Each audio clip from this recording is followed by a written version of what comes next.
Hello everyone, welcome back to Kirklees Guitar School. Today I'm going to teach you how to play Wicked Game by Chris Isaak. So before we get into today's class, there's a full 6-page PDF which you can download for free from one of two ways. You can either go to the first link in the description, which will take you to our website. You can see all of the lessons we've ever done there and download all of the paperwork for all the lessons completely free of charge. That's kirkleesguitarschoolonline.co.uk. Head to the first link in the description and let me know what you think.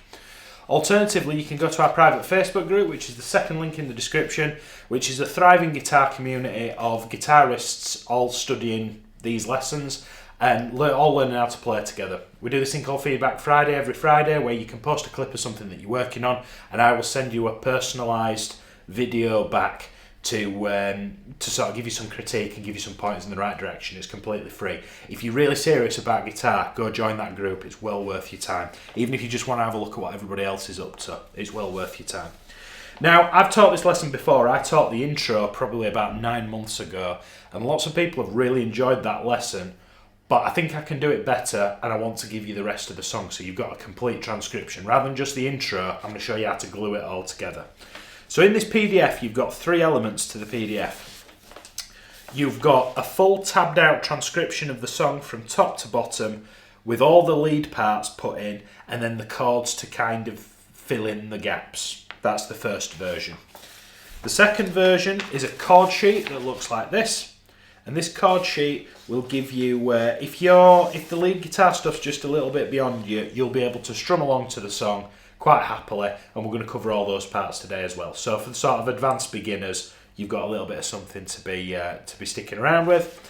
And then the last page of the PDF, we've got a chord chart, which you can see, because there's a suspended 4th chord in it, which we'll talk about in due course. And you've got all the elements. I'm going to keep referencing the PDF, including the structure. This is a really good idea if you go and get this. Okay, completely for free. First link in the description. Right then, so the song's in the key of B minor, but it's got like a fruity kind of E, which should be an E minor, which sort of gives it Dorian connotations. If that all just sounded like gobbledygook, don't worry, we'll get there. These are the chords that we're going to work on today. Now, my approach for this song, as a working guitar player, I go out to play. Can I play all of the parts of the song when there's only one guitar player on the gig? So essentially, I'm going to play all the cool lead guitar parts, but then I'm going to sort of stitch all that together with chords. So we'll look at the chords first. We're going to start with a B minor chord. Now for the verses of this song, we're just catching the first beat of every bar, apart from this change over here. So whenever he's doing a verse, this is what I want you to play. And this is for both versions. This is for the sort of more advanced lead version and the beginner's version. And I think it's really important that you create a bit of space in these sections because the rest of it's so full of other bits. So what I want you to do is I want you to play that B minor, whether you play it as a 4-finger version like that or whether you play it as the bar chord, either's fine. We're going to strum that chord. I'll get that out of the way. We're going to strum that chord and hold it for 4 beats. 2, 3, 4. That's World Was On Fire, No One Could Save Me But You. And we play an A chord for 4 beats. So B, 2, 3, 4, A, 2, 3, 4, and then we're going to go to an E. Now this E chord lasts for 3 beats. This E sus4 lasts for 1 beat. So what that means is you're going to count to 3.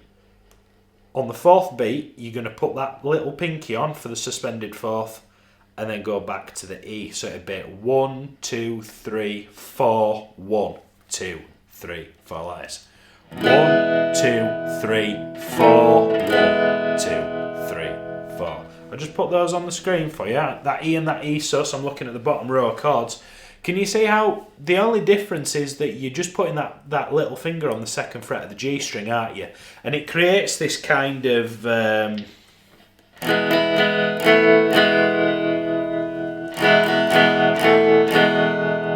So you've got B, 2, 3, 4, A, 2, 3, 4, E, 2, 3, 4th beat. It's just an inflection. Don't think about it as a whole other chord. Think of it as an alternative to an E chord. For the verses, we're going to repeat this section 4 times. So it'd be a really good idea for you to pause the video and get that under your fingers. What I'm going to do just for a second, I'm just going to loop around that a few times. And I recommend you have a go with me if you're able to. B, 2, 3, 4, A, 2, 3, 4, E, 2, 3, E sus E. Round again, 3, 4. B, 2, 3, 4. A, 2, 3, 4. E, 2, 3, E sus E, 2, 3, 4. If you've got that under your fingers, the chorus is pretty much, like I said before, it's the same chords, but we're just going to apply a strumming pattern to it. So we're going to apply good old down, down, up, down strumming, okay? Down, down, up, down, down, down, up, down. And for the chorus is, and I don't want to fall in love, you'll hear the band noticeably kind of pick up, yeah? We're going to go.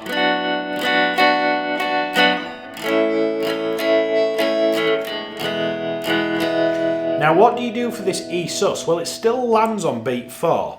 And if you look at the sheet music over here for this strumming pattern, can you see how the last beat of the bar does land on beat 4?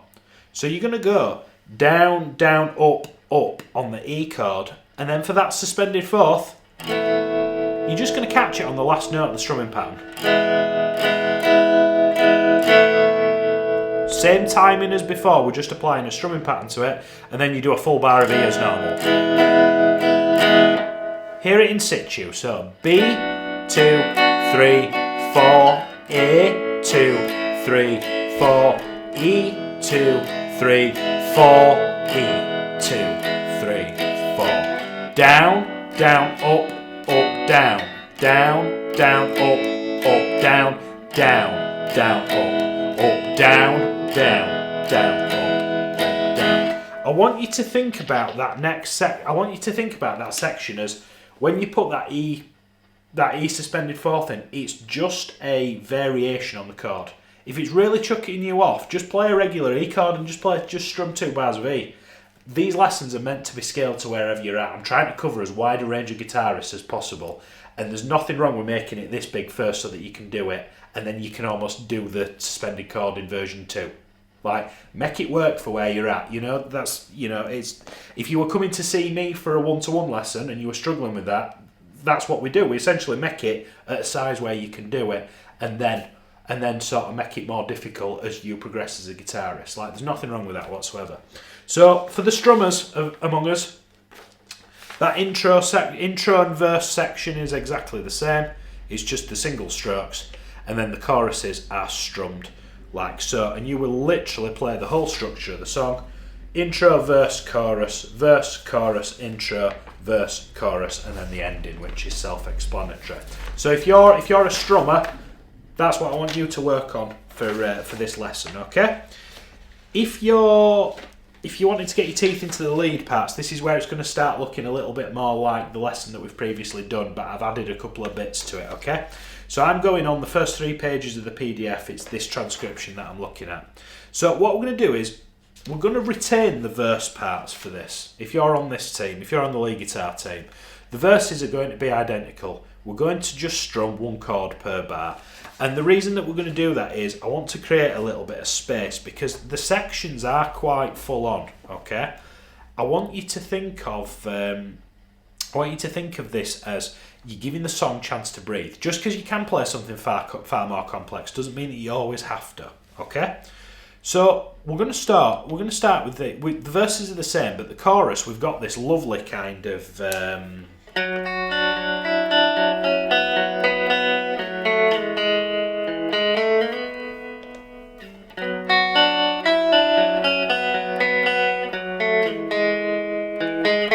now this features not only in the back end of the intro, but it's also what I play in the choruses. When I play this at a gig, this is what I play. So it's all based around that B minor figure. So I want you to fret. Don't play the B minor with the bar. Play the B minor with the index finger on the 2nd fret. Play it like it is on that diagram, okay? Because you're gonna have to move. You're gonna have to lift some of these fingers, okay? So holding that B minor shape, I'm going to pick the D string with a downstroke. I'm then going to pick the high E and the B string with an upstroke. Down, up.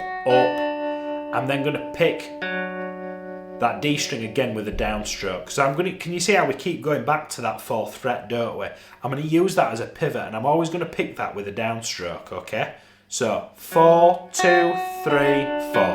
I've played the first 4 notes there. Now what I'm going to do, the next 3 notes, can you see how I've lifted the index finger off here? I've got the 2nd fret before, I play the first 4 notes and then I'll lift the index finger off to get that 0. See how this came off? And then you carry on the pattern as normal, pick the B string with an upstroke, pick the D string with a downstroke. Now can you see how in that gap I've not just subtracted my index finger, I've now subtracted my middle finger and I've got to catch the 2nd fret of the B string. Watch my fingers, watch over here.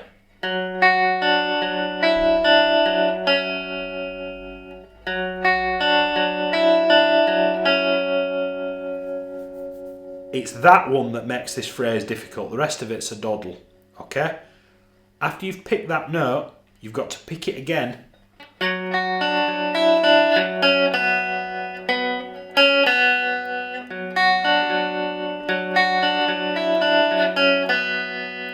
And I'm actually picking that one with an upstroke and then that with a downstroke, keeping true to form.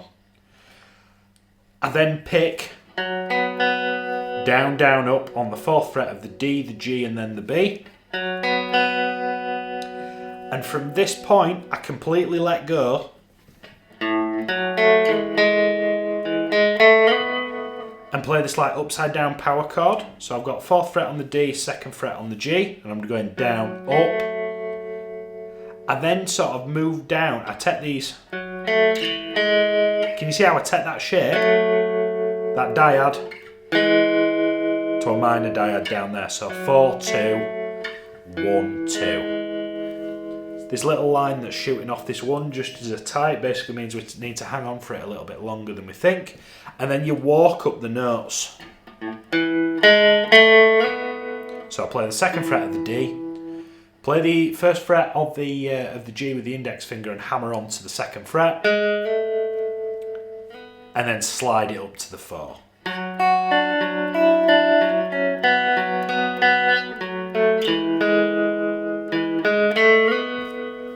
I am guilty of picking this note that should be hammered occasionally. It's just a bit of bad habit, muscle memory bad habits on my part. Let me play that really slowly for you. The more time you spend here, the easier the next bit's going to become.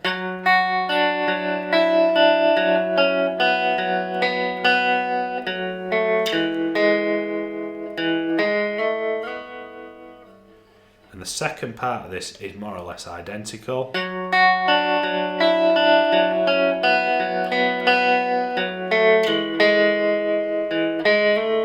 Yeah, it's identical. It is exactly the same.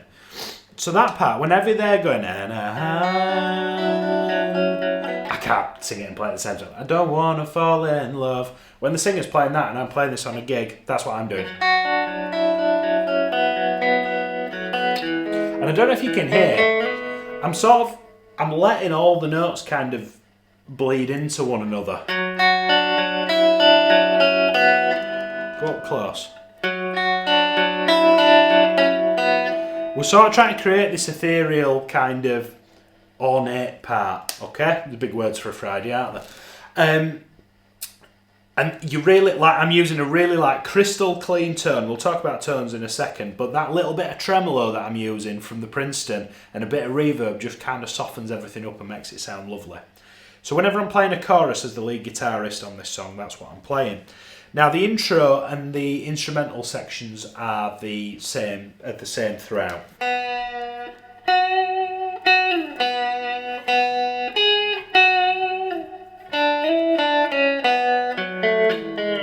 I'll get the tab up so I don't embarrass myself too much, but that's what we're looking at next as his final part of the song. So I'm going to pick the B string over here. Now if you haven't got a tremolo, don't worry about it too much, just play the notes and it'll sound okay. But if you have got a tremolo, pick the B string and then just depress it ever so slightly. When you get down half a step, press the 7th fret and bring the tremolo back up. Can you see? You see how I'm just dipping it down? If you haven't, just go. and it'll sound absolutely fine. But if you have got a tremolo, I'd rather that you used it, even if this one is falling apart. Right, so we've got open B, dip the bar, play the 7th fret of the B, bring it back up. These are called washing lines. I call them washing lines, they're called ties. You're just going to hold this 7th fret for ages, and this little wobble is either vibrato with the tremolo arm or vibrato with the fretting hand. Either's fine. So that's 7, although there's 3 7s there, you actually only play it the once and you sustain it throughout. You're then going to pick the 7 one more time and you're sliding it down. Now I'm doing that for dramatic effect. You don't have to go all the way to the bottom of the neck. But as your hand kind of gets towards the note, you want to relieve the pressure and play the open string. Now, you can't do vibrato on an open string unless you've got a tremolo. Just for those of you that were wondering. So, we're going to play everything except for this note here, which we'll come back to in a second.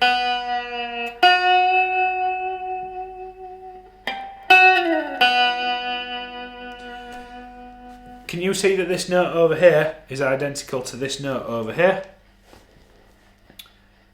You essentially do the same thing where you dip the bar at the end of this music. You dip the bar, play the 7, and then we do this sort of crotchet triplet walk down. 5, 3, 2, 0, and then we've got this nice little lick that rounds it off. We saw that from there, didn't we? 4th fret of the D, 2nd fret of the G, creating this little dyad shape with the ring finger and the index, and then we do an elbow transposition and kick it all down and go 2nd fret of the D to 1st fret of the B, 1st fret of the G, and give it a wobble. Both of those two dudes stacked on top of each other. This is how the song starts and is the instrumental song section in the middle. So you'd go.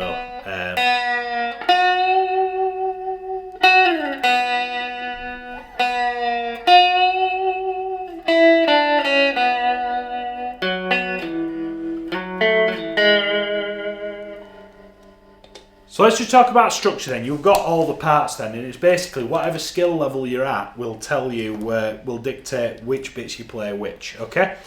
For the strummers, you're literally just going to 4 times the verse, 4 times the chorus. It's all laid out. You're either doing single strums or you're doing the strumming. Chord progression stays the same.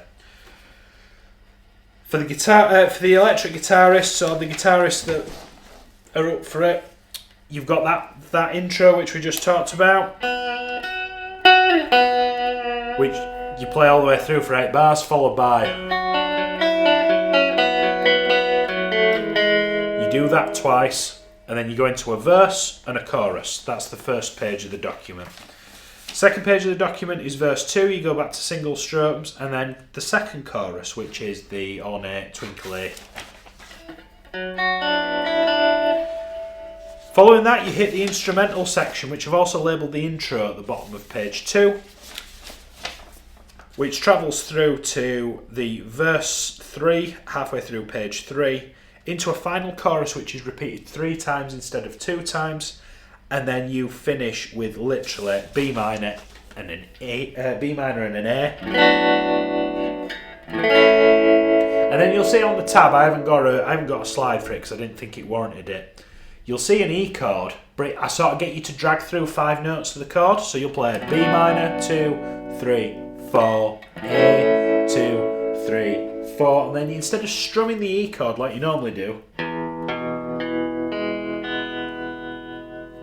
you pick, is it 4 or is it 5 notes of that chord?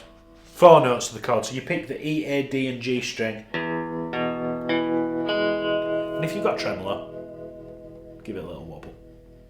Tones. So with tones, I'm using my 66 reissue American Vintage Jazzmaster into a 65 reissue Fender Princeton. So you're seeing a theme here. It's that kind of vintage kind of California kind of surfy sound that I'm going for.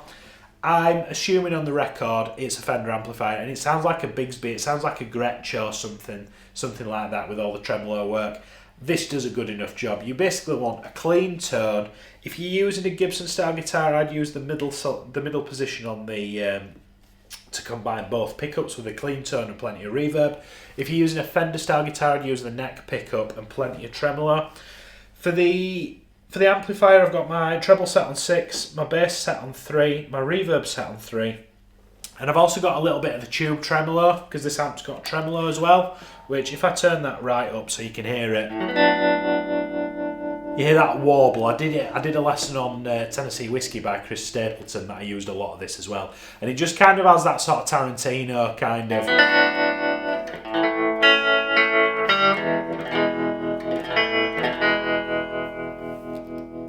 Not essential, but I think it's really cool. So don't forget to go get the head to the first link in the description, go to the website. Let me know what you think of the website actually, because it hasn't been up that long and a lot of people are using it, which is really cool. Go get this from the website and join the Facebook group if you want some feedback on your playing. I'll gladly give it to you. I'll see you next week for another electric guitar lesson. Thank you so much.